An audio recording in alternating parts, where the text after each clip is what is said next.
What's going on, guys? It's Adrian Tupper James Toyota, and today we've got a good one. We're gonna be comparing two of the most popular sedans on the market today. We've got a 2024 Corolla versus a 2023 redesigned Civic. We're gonna take a closer peek to see value for money-wise, which one is better, what the differences are, and what's similar between these two vehicles. So stay tuned and let's check it out.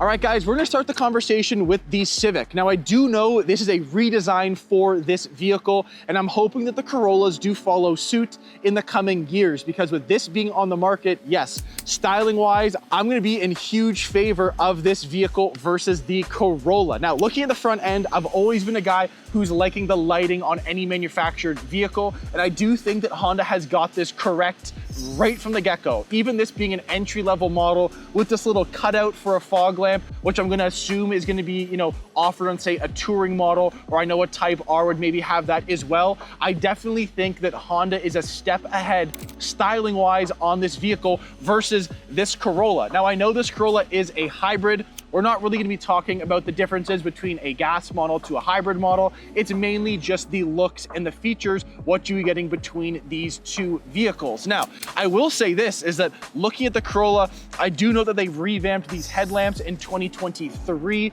They've made the turn signals be this full actual headlamp and not just the corners like the old version of them. However, looking between these two vehicles, I'm still gonna be in favor of Honda. The Hondas come in some pretty cool colors now too. I know the Corollas are offered with, say, underground, which is a common color now featured on a Tacoma or a Land Cruiser, some other vehicles in our lineup. However, off the bat, I'm gonna be saying that Honda is gonna be a step ahead versus Toyota. Now, the one thing I will be saying, looking onto the side profile of both of these vehicles, Honda has definitely opted in for a little bit more chrome around your windows versus the Corolla, which is just all black. Now, you see my previous videos, you know I'm not a huge fan of the chrome. It definitely makes the vehicle just look a little bit more cheap, in my opinion, but I'm happy to say at least it's minimal on the Civic. However, I'm still gonna be in favor of the Toyota in that sense, because on the Corolla, you don't get a whole lot of chrome, which I'm going to be, in favor of. Now, take a closer peek onto the rear ends of both of these vehicles. Since this vehicle was redesigned, it got a full redesign outside and in, front and back. Now, the back of this actually kind of reminds me of the new Camry. I've got a video up on the channel featuring that vehicle, but when I did see this and I actually saw the Camry in person, they are a little bit similar, at least design-wise. I'm not too sure with these lights if I'm gonna be a huge fan of how they just kind of cut off here. I definitely think it would be pretty neat if they did a full light all the way across. Obviously, I know that's gonna increase costs, and on a vehicle like this, and being, your smallest sedan, you're not trying to break the bank. So, I understand why they didn't go that route, but I think it would definitely look pretty cool if they did opt in for that. Maybe down the road, we will see that from this manufacturer. Now, opening up the rear trunk. Just like the Corolla, I will say this, you actually have quite a bit of trunk space here. You can fit golf bags in here, you can fit a whole lot of groceries. This could be a very good, small commuter car, or even a full family car at that point, because being on the inside, you definitely feel a little bit more spacious than, what the car actually looks like when you're actually comparing, one of these two vehicles onto any other vehicle on the road today. Now, take a closer peek onto the Corolla. Just like I said, onto the Civic, obviously this is not a redesigned model, so this is still the current generation Corolla that we currently have. And I know this is a hybrid. We're just mainly comparing, the size differences between the two of them. I'm definitely going to say that Toyota is in need of a big upgrade on this vehicle. I think something that looks a little bit different, and it's definitely more of an eye catcher, because every time I actually see a new Civic on the road, I'm gonna be looking at that like, I really wish that, the Corolla has something like that, and that's kind of giving the average consumer for one of these vehicles something to look forward to, because we are in need of it. Opening up the rear trunk though, just like the Civic, you do get quite a lot of usable space down here. You actually get a little bit more than the Civic. Now, I'm not too sure if that changes between trim model to trim model for Honda's lineup. I know they have 7 different variants of the Civic.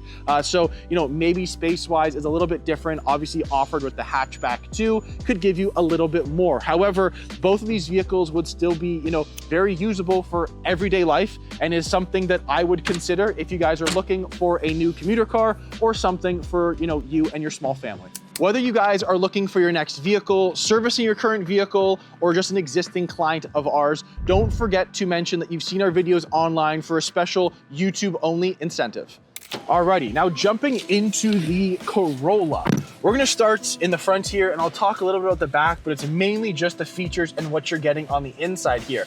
I actually hadn't sat in a new Civic since we got this one on our used lot recently, and being on the inside of it, I definitely then jumping into a Corolla, I look at that and like, this is a little bit more plain versus the Civic. And I don't wanna say that because I know it's a direct competitor, but I'm just gonna give you my honest review about these two vehicles. Sitting on the inside of this, the only reason I'm really thinking this is a newer Corolla is just gonna be this main screen. Other than that, and these buttons, it definitely reminds me of, a 2021, a 2020. They've definitely made some small improvements, but I do know that Toyota will need to remodel this sooner than later, because having this on the market definitely may push some people obviously to get a new Civic versus the new Corolla. Now, obviously price points, I know the Corolla starts a little bit less than what the Civic does come in at, so that's good for Toyota. However, features wise and looking on the inside of this versus the Civic, there's a huge difference, and the Civic actually looks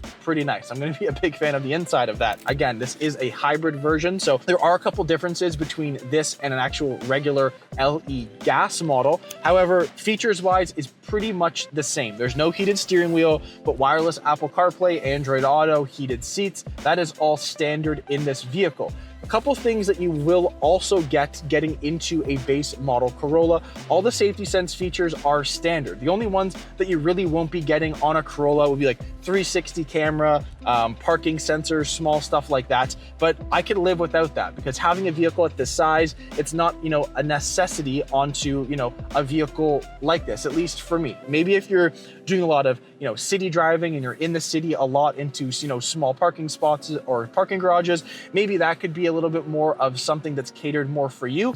Other than that, I think that for an everyday kind of vehicle that is, practical, super low on gas, and it doesn't cost you a whole lot to maintain these, this could be a pretty good pick for you. Now, if you're looking into the rear seats, there's not really a whole lot to chat about. There are some USB-C ports back there, but there's, a couple cup holders, which are standard, but nothing to really be, running home about, like heated rear seats, nothing like that.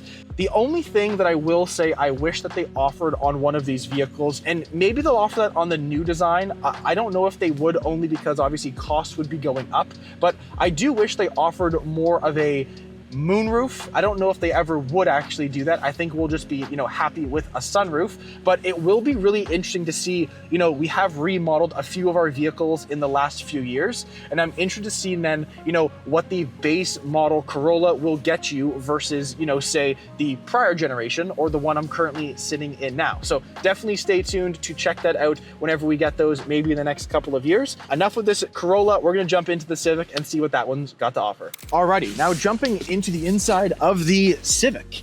All I can say is wow. To be honest, I think that they have done a very good job at laying out this vehicle and giving it more of that premium look that the Corolla is sadly missing right now.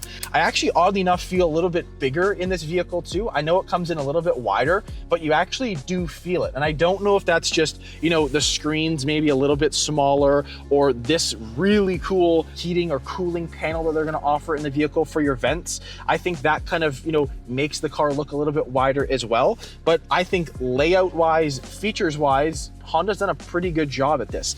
I will say one thing is that these seats don't feel as cushiony as the Corolla. The lumbar supports aren't as, into, I guess, like the top of your rib cage almost. So it kind of lets you kind of lay back a little bit more.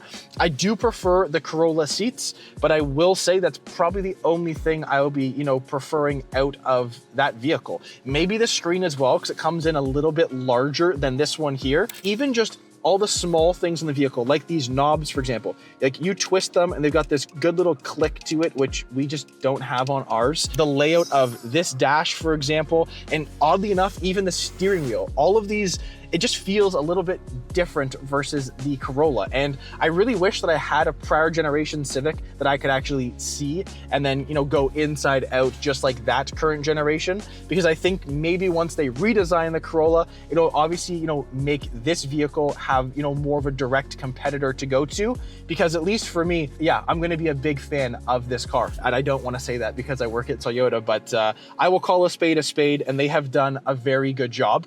I do know a couple things with Honda, that this does have all of Honda's safety sense features. That's standard on their Civics, which is great. I don't see why manufacturers you'd have to pay for, you know, a mid-level or a fully loaded vehicle just to get all the safety sense features like blind spot monitoring system or pre-collision braking, you know, lane trace assist, stuff like that. That should be standard, and it is for both of these manufacturers. However, for an entry-level vehicle and their lowest model Civic, I definitely wouldn't believe that if I sat in this and didn't know the trim levels, because, you know, I don't know Honda to the extent of knowing the differences between an LX to an EX to an, you know, a Touring to the, I know the Type R is obviously the most powerful, but other than that, I couldn't tell the differences being on the inside. But I will say this very, very honestly, that I really could not tell this is an entry-level model from Honda. So they have done a very good job. And if you guys do own either of these two vehicles, I'm interested to see, you know, was the redesigned Civic on the market by, you know, the time when you purchased the Corolla,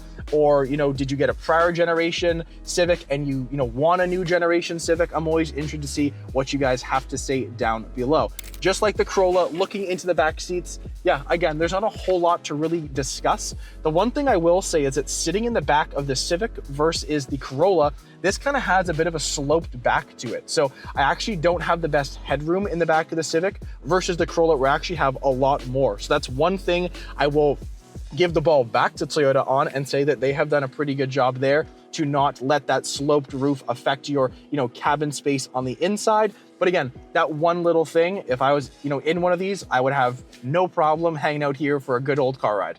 All right, guys, so to wrap things up between these two vehicles, the Corolla is gonna be coming in a little bit less than the Civic will. One of these is gonna start just under $25,000 versus the Civic, which will start just under $28,000. So definitely a pretty big price jump in between there.